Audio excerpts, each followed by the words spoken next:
சாய்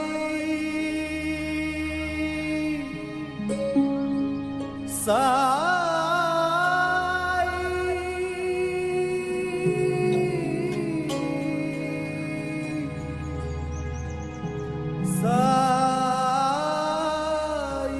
ஓம் சாய்ராம். அனைத்து சாய் பக்தர்களுக்கும் வணக்கம். சாய்ராம், சாய் சீனு. சாய்ராம், இன்றைய தினம் இந்த வீடியோ பதிவில் நம்ம தரிசனம் பண்ண போகிறது நம்ம சத்குரு ஷிரடி சாயப்பாவுடைய அவருடைய அற்புதமான அவதார நிலைகளை நம்ம தரிசனம் பண்ண போகிறோம்.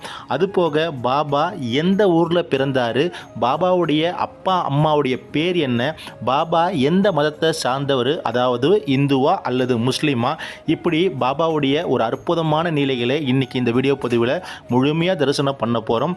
சச்சரிதத்தில் நம்ம நிறைய விஷயங்கள் தெரிஞ்சிருப்போம், ஆனால் சச்சரிதத்தில் இல்லாத விஷயங்களை இப்போ இந்த வீடியோ பதிவு மூலயமா நம்ம பேச போகிறோம். சாய்ராம், பாபாவுடைய அற்புதமான நீலைகளை நீங்களும் கண்டு மகிழுங்க. வாங்க சாய்ராம், இப்போ வீடியோ பதிவுக்குள்ளே போகலாம். ஓம் சாய்ராம். சாய்ராம், நம்ம பாபா பார்த்திங்கன்னா சிறு வயது பாலகனா பாபா ஷிரடிக்கு வராரு. அப்படி வந்து சுமார் 60 ஆண்டு காலங்கள் பாபா தோரகமாயில், அதாவது ஷிரடியில் ஒரு பாலடைஞ்ச மசூதியில் பாபா தங்குறாரு. அந்த மசூதிக்கு பாபா தோரகமாயின்னு பேர் வைக்கிறாரு. இப்படி பாபாவுடைய ஒரு வயசு ஏற ஏற ஏற பாபாவுடைய பக்தர்கள் அதிகமாகறாங்க. ஷிரடிக்கு மட்டும் இல்லை, எல்லா ஊர்களிலிருந்து, அதாவது மும்பை, ராஜஸ்தானி, இது போல் இருக்கிற எல்லா ஊர்களிலிருந்து பாபாவுடைய பக்தர்கள் வந்து அதிக பேர் வராங்க. குறிப்பாக சென்னையிலேருந்து கூட பாபாவை பார்க்க பக்தர்கள் போயிருக்காங்க. நம்ம சச்சரிதம் மூலம் படிச்சிருக்கோம். இது போல் பாபாவுடைய பக்தர்கள் வரும்பொழுது பாபா வந்து இந்துவா அல்லது முஸ்லீமா அப்படின்னு சொல்லிட்டு எல்லா பக்தருக்குள்ளேயே ஒரு விதமான கேள்விகள் எழும். அப்போது நிறைய பக்தர்கள் பாபாண்ட போய் கேட்டிருக்காங்க, பாபா நீங்கள் எங்கே பிறந்தீங்க, உங்களுடைய அப்பா அம்மாவோட பேர் என்ன, அதே போல் நீங்கள் இந்துவா முஸ்லீமா அப்படின்னு பாபாண்ட கேட்பாங்க. ஆனால் பாபா எந்தவித பதிலும் எந்தவித வார்த்தைகளும் சொல்ல மாட்டார். நிறையா முறை பார்த்தீங்கன்னா நம்ம ஷேமாவும் பாபாண்ட கேட்டிருக்காரு. ஆனால் பாபா பாத்ரி கிராமத்தை பற்றி தான் பாபா அடிக்கடி சொல்லுவார் தவிர பாபாவுடைய பெற்றோர்கள் யாரு, அவருடைய பேர் என்ன என்று பாபா ஒரு பொழுதும் எந்த பக்தராண்டியும் பாபா சொன்னது கிடையாது. அதுக்கு மாறா பாபா ஒரே ஒரு சிரிப்பு மட்டும் சிரிச்சுட்டு போயிடுவார். இப்படிப்பட்ட ஒரு சூழ்நிலை பார்த்தீங்கன்னா பாபா வந்து இந்துவா முஸ்லீமா என்ற கேள்விகள் பக்தர்களுக்கு எழ ஆரம்பிச்சுது. இந்த கேள்விகள் எழும்பொழுது பாபாவே அதுக்கு பதில் சொல்லியிருக்காரு. நான் வந்து இந்து மதத்தை சார்ந்தவன், இந்து குலத்தில் நான் பிறந்தவன், அதே போல் காலத்தின் கட்டளைக்கு இணங்க இஸ்லாமியர் மதத்தில் இருக்கேன், என்ன நாடி வர பக்தர்களை நான் வந்து முழுமையாக ஆசீர்வாதம் பண்ணுறேன் அப்படின்னு பாபா பல முறையில் தோரகமாயில் சொல்லியிருப்பார். சாய்ராம், நம்ம பாபாவுடைய அவதாரங்கள் என்னன்னு முதல்ல தெரிஞ்சுக்கலாம். சாய்ராம், நம்ம தத்தாத்திரேயுடைய அவதாரம் தான் நம்ம பாபாவுடைய அவதாரங்கள். முதல்ல சத்குருடைய அவதாரங்கள் தெரிஞ்சுக்கலாம். சத்குருக்கள் பார்த்திங்கன்னா மொத்தம் 5 சத்குருக்கள் இருக்காங்க.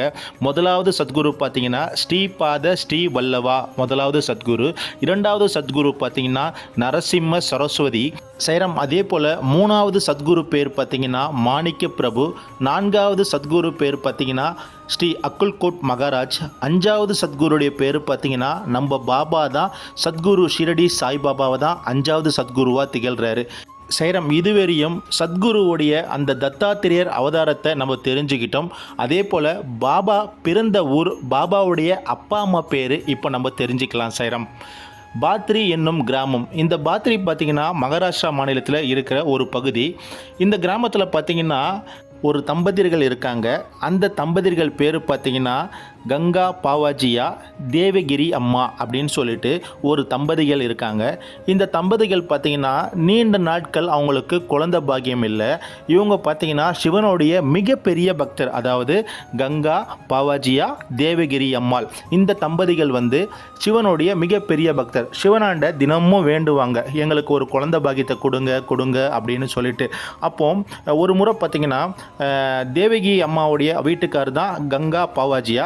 அப்போ அவர் சொல்லுவார், அந்த அம்மாவை பார்த்து சொல்லுவார், நீ எதுக்கும் கவலைப்படாத, சிவபெருமானுடைய ஆசீர்வாதம் முழுமையாக நமக்கு இருக்குது, கண்டிப்பாக சிவபெருமான் நம்மளுக்கு ஒரு வாரிசை கொடுப்பாருன்னு சொல்லிட்டு கங்கா பாவாஜியை வந்து தேவகிரி அம்மாண்ட சொல்லுவாங்க. சொல்லிவிட்டு அவர் பார்த்திங்கன்னா கொஞ்சம் வேலை விஷயமாக அவர் வெளியே போயிடுவார். இந்த அம்மா வந்து வீட்டில் தனியாக இருக்கிற ஒரு சூழ்நிலை இருக்கும். அன்று இரவு பார்த்திங்கன்னா அவர் போன பிறகு, வீட்டை விட்டு போன பிறகு தேவகிரி அம்மா என்ன பண்ணுவாங்க, வீட்டை சாத்திட்டு உள்ளே படுக்க வருவாங்க. கொஞ்சம் நேரத்தில் என்ன, வீட்டு வாசல்ல இருந்து ஒரு சத்தம் கேட்கும், அதாவது கதவு கதவை தட்டுற சத்தம் கேட்கும். தன்னுடைய வீட்டுக்காரர் தான் வந்துட்டாரு சொல்லிட்டு தேவகிரி அம்மா உடனே திறப்பாங்க. அப்போ திறந்தா ஒரு வயதான முதியவர் வந்து அந்த இருப்பார். உடனே தேவகிரி அம்மா வந்து அந்த முதியவரை பார்த்து கேட்பாங்க, நீங்கள் யார், என்ன விஷயம் அப்படின்னு கேட்பாங்க. அப்போ முதியவர் சொல்லுவார், நான் நீண்ட தொலைவு போனோம், என்னால் முடியல, நான் இந்த இரவு மட்டும் இந்த இடத்துல வெளியில் வந்து நான் படுத்துக்கிறேன், நான் தங்கிக்கிறேன், எனக்கு அனுமதி கொடுங்க அப்படின்னு சொல்லுவாங்க. அந்த அம்மா என்ன பண்ணுவாங்க, முதியவராக இருக்காருன்னு சொல்லிட்டு வெளியில் வந்து வறண்டா போல் இருக்கும், அந்த இடத்துல வெளியில் வந்து தங்க வச்சுருவாங்க. தங்க வச்சுட்டு இவங்க கதவு சாத்திட்டு உள்ளே போயிடுவாங்க. இவங்க தூங்க ஆரம்பிப்பாங்க. கொஞ்ச நேரத்தில் மீண்டும் வந்து கதவு தட்டுற சத்தம் கேட்கும். சரி, தன்னுடைய வீட்டுக்காரர் தான் வந்துட்டாருன்னு சொல்லிட்டு மீண்டும் அந்த கதவை திறப்பாங்க. திறந்து பார்த்தா இந்த முதியவர் வந்து நிற்பார். அப்போ அந்த அம்மா கேட்பாங்க, என்ன வேணும் உங்களுக்கு அப்படின்னு கேட்பாங்க. அப்போ கேட்கும்போது அவர் சொல்லுவார், அம்மா ரொம்ப பசியாக இருக்குமா, எனக்கு சாப்பிட எதனா இருந்தால் கொடுங்கம்மா அப்படின்னு சொல்லிட்டு முதியவர் வந்து தேவகிரி அம்மாண்ட கேட்பாங்க. உடனே தேவகிரி அம்மாவும் உடனே வீட்டுக்குள்ளே போவாங்க. போகிறதுக்கு முன்னாடி சொல்லுவாங்க, எங்கள் வீட்டில் சாப்பிட்றதுக்கு எதுவுமே இல்லையுமே, எல்லாமே காலியாகிடுச்சு அப்படின்னு சொல்லுவாங்க. மறுபடியும் போய் உள்ளே போயிட்டு எதனா இருக்குமா அப்படின்னு தேடுவாங்க. அப்போ கொஞ்சம் மாவும் தயிரும் கிடைக்கும்.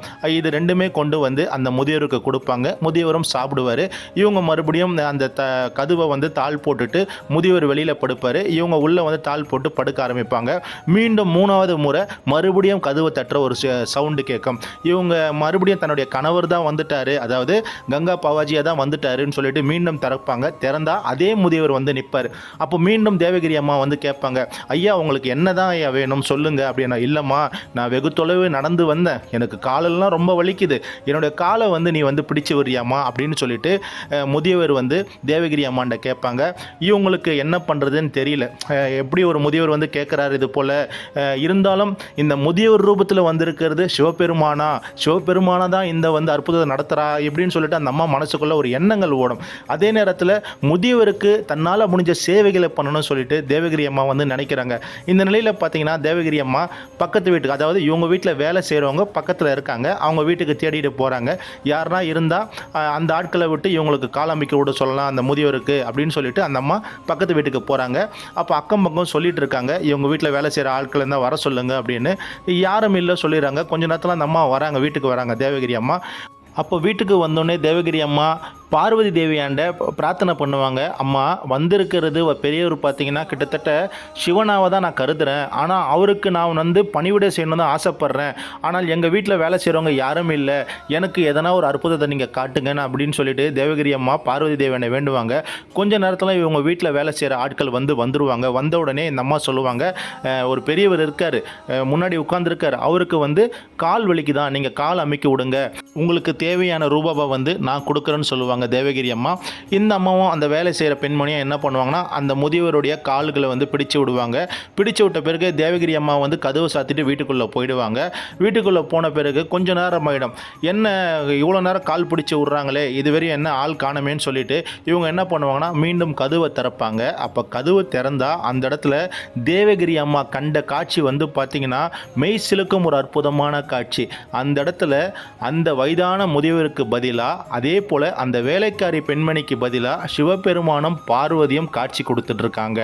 இதை பார்த்த தேவகிரி அம்மா வந்து மனசார சிவனுடைய கால்லையும் பார்வதி கால்லையும் சாட்சாங்கமாக விழுறாங்க.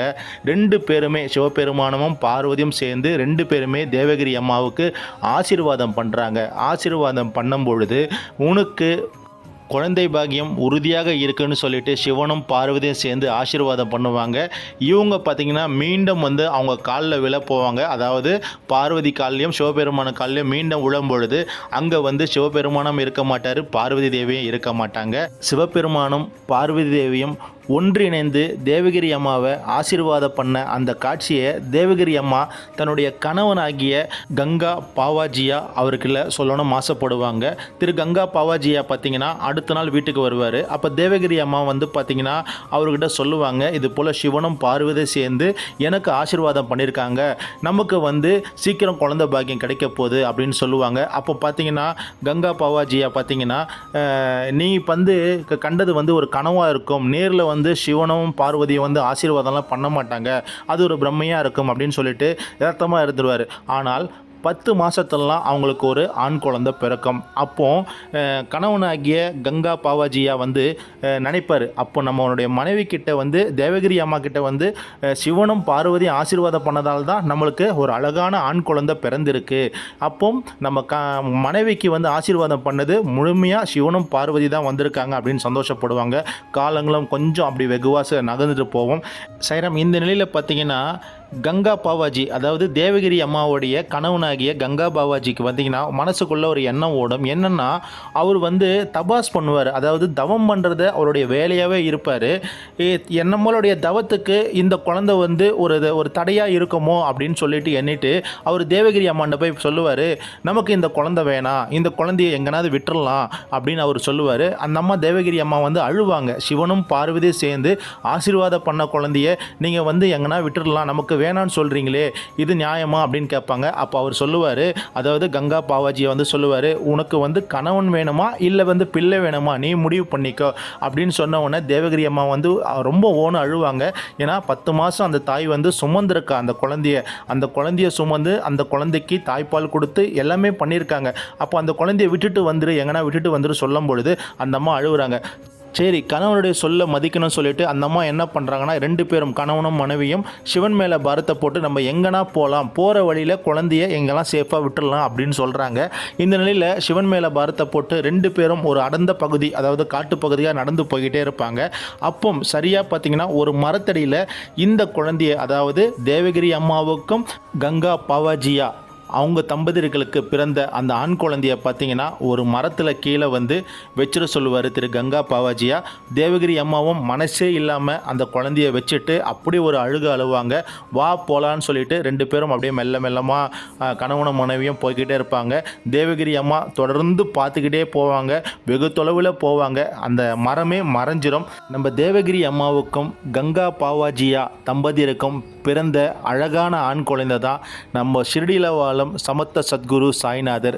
அந்த சிறு குழந்தை தான் எதிர்காலத்தில் சத்குரு என்ற அவதாரம் எடுத்து பாத்திரியிலிருந்து ஷிரடிக்கு வந்து ஷிரடியில் சுமார் 60 ஆண்டுகள் தங்கி தன்னை நாடி வர பக்தர்களுக்கு தங்கு தடை இல்லாமல் தரிசனத்தை கொடுத்து ஆசீர்வதித்து நோய் நொடி எல்லாம் போக்கி இன்னைக்கு பல லட்சக்கணக்கான சாய் பக்தர்கள் இந்த தோரகமாய்க்கு வராங்க அப்படின்னு சொன்னால் இதுக்கு எல்லாமே நம்ம வாழ்நாள் முழுக்க பாபாவுக்கு கோடான கோடிகள் நன்றிகளை தெரிவிச்சுக்கிட்டே இருக்கணும். சைராம்.